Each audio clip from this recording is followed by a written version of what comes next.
भाभी तो शाम के ही वापस आ गई थी। तुम्हारे पास मोबाइल नहीं ना, इसलिए हम लोग कांटेक्ट नहीं कर सके। अच्छा मैं जाता हूँ, अगर कोई काम हो तो बताना। हाँ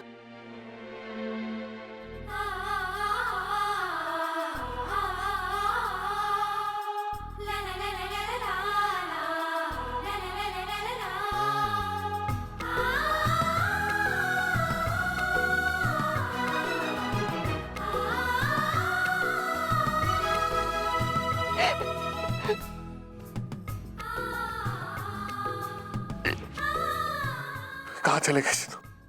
कहाँ चली गई थी तुम? तुम्हें पता है पागलों की तरह मैं तुम्हें सुबह से ढूंढ रहा हूं। कैसे कैसे ख्याल आ रहे मेरे दिमाग बिना बताए हुए।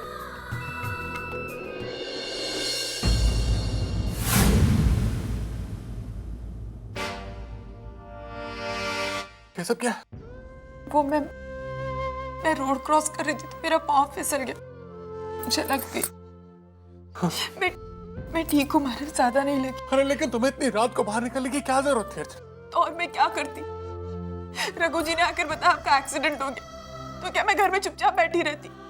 जिस तरह आपने मुझे घर पे नहीं पाया और आप मुझे ढूंढने चले गए, मैंने भी वही किया माना।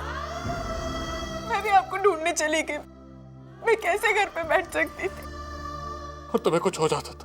और अगर आपको कुछ हो जाता तो? मेरा हक है आपकी चिंता करना, आपके बारे में जानना, और ये हक मुझसे कोई नहीं छीन सकता, आप भी नहीं, समझे आप? लेकिन तुम कहीं कहाँ थे? मैं पूरी रात सड़कों पर भटक रही थी। मैं उन सारी जगहों पर गई जहाँ मुझे लगा आप मुझे मिल सकते हैं, लेकिन आप कहीं नहीं मिले बात। फिर मैं सारे पुलिस स्टेशंस में गई, मुझे लगा आप शायद मुझे वहां मिल जाए। फिर मैंने सारे अस्पताल में जान मारे, लेकिन आप मुझे कहीं नहीं मिले। फिर मुझे लगा कि शायद आप घर पे वापस आ जाएंगे, तो मैं घर आई तो मुझे रघु जी ने बताया कि आप ठीक है। तब मेरी जान में जान आई माना। क्या करे आप? अभी तक कुछ पता नहीं चला अर्चना कहाँ हो?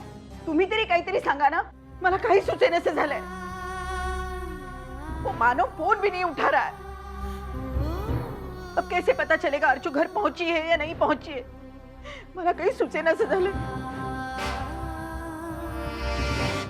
जब से अर्चना मानव का हाथ पकड़कर गई है ना, तब से रोज कोई ना कोई मुश्किल हो रही है।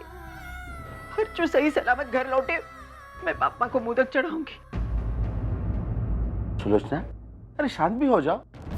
मैं नहीं शांत होंगी। जब तक अर्चना के बारे में कुछ पता नहीं चलता ना, मैं शांत नहीं हो सकती। वो मानव नाकारा आदमी। सुलोचना, जहां तक हमारी अर्चू की सुरक्षा का सवाल है, हम लोग उसे ढूंढने जरूर जाएंगे, लेकिन हर बात के लिए मानव को जिम्मेदार ठहराना, उससे कुछ भी हासिल होने वाला नहीं है। मंजू, तुम अर्चना के घर गई थी ना, मुझे वहां का बता दो, मैं होकर आता हूँ वहां। लेकिन विनोद तुम तो। देखो मंजू, अगर बात मेरी मर्जी की होती तो मैं बिल्कुल नहीं जाता, लेकिन मैं वहां जाऊंगा सिर्फ आई के लिए, क्योंकि आई को मैं इस हालत में नहीं देख सकता।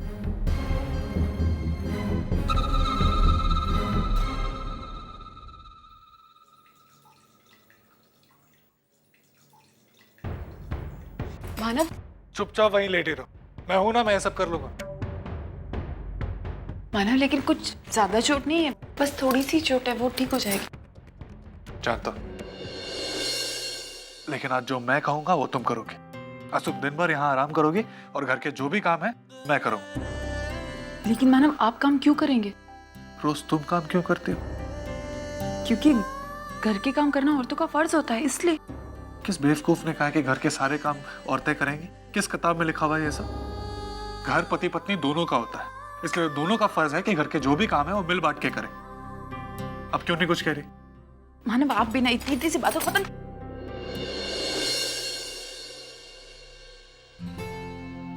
तुमसे कहा ना, आज के दिन आराम करो।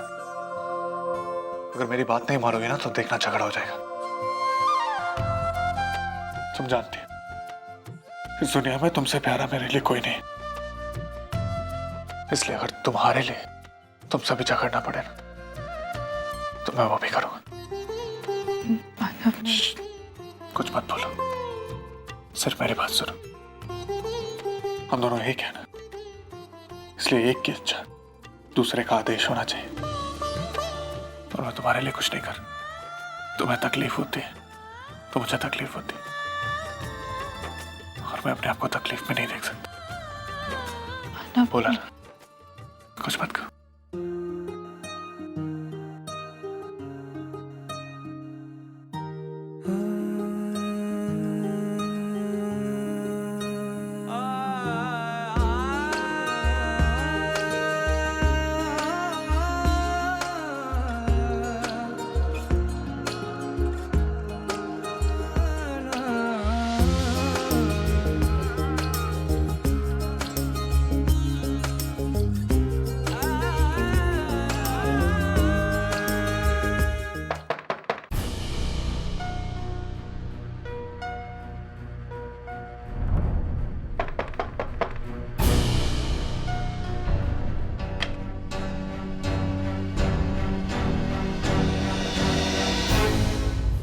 तू यहाँ क्या कर रही है? आई, मैं और मानव यही रहते हैं। अब घर चली रही। क्या कहा तूने? मैंने ठीक से सुना नहीं, फिर से बोल। आई, घर चलिए ना। तुझे क्या लगा मेरा दिमाग घूम गया है तेरे घर आने के लिए? मैं तेरी ससुर जी नहीं हूँ, मैं नहीं आने वाली। अरे सविता ताई, इतने प्यार से बुला रही है, चलो ना 2 मिनट के लिए होके आते हैं। तो तू जाना, मेरे घर की जबरदस्ती बहू बन रही है ना, तो तू तुड़वा के अपने बेटे से करवा ले शादी। सिखा रही है मुझे। अरे सुनो सुनो भाई और बहनों सुनो, तुम्हारे बस्ती में नई मेंबर आई है ना, उसकी मैं पहचान करके देती हूँ। ये जो है ना, वो पहले मेरे घर की बहू हुआ करती थी, तभी मेरे घर में रहते रहते उसका दिल भर आया, फिर चली गई अपने घर। थोड़े दिन के बाद उसको पहले पति पे प्यार आया, तो मेरे घर वापस आई, फिर उसका दिल भर गया मेरे बेटे से, तो मेरे बेटे से तलाक लेकर फिर से घर चली गई। कई दिनों बाद इसकी शादी एक लड़के के साथ तय हो गई, और भरी मंडप में उसको लगा कि ये लड़के से उसका पहला पति ही इससे अच्छा है करके ये शादी के मंडप से भाग के हमारे यहाँ आई, जहाँ मेरे बेटे की शादी होने वाली थी। वहाँ आकर मेरे बेटे से मिली और उसको भगाकर लेकर चली गई। दोनों भाग के यहाँ आ गए, ये है इनकी पहचान। सब सही कहा ना मैंने? कोई करतूत बाकी नहीं रही ना? अरे बोल ना। देख, तू क्या देख रही है? तू लेके जाने वाली है तेरी बहन के पास, या मैं चली जाऊं? अगर मैं ज्यादा देर यहाँ रुकूं, इसको देख के मेरा माथा ठनकने लगता है। लेके जाती है? चलो चलो। चल।